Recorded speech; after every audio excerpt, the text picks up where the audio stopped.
বুদ্ধির ঝাঁপি পর্ব 246-এ আপনাকে স্বাগত বন্ধু।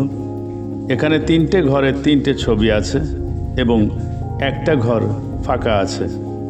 1, 2, 3 পরপর 3টে ছবি থেকে একটা করে অক্ষর নিয়ে একটা অর্থপূর্ণ শব্দ বানাতে হবে, যেটা বসবে চতুর্থ ঘরটায়, যা আপনি নিশ্চয়ই পারবেন।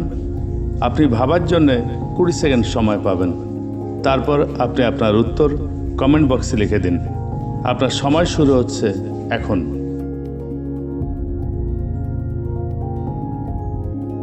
এইরকম আরও ধাঁধা পেতে আমার ফেসবুক প্রোফাইলটা ফলো দিয়ে রাখুন এবং আইবি ক্রিয়েশনস ইউটিউব চ্যানেলটা সাবস্ক্রাইব করে রাখুন। এই পর্বের সঠিক উত্তর আগামী পর্বে জানিয়ে দেওয়া হবে। সময় শেষ। পর্ব 245-এর উত্তর আলাপ বা চালাক। পরবর্তী ধাঁধার আসর বুদ্ধির ঝাঁপিতে আপনার সঙ্গে আবার দেখা হবে। ভালো থাকবেন। ধন্যবাদ।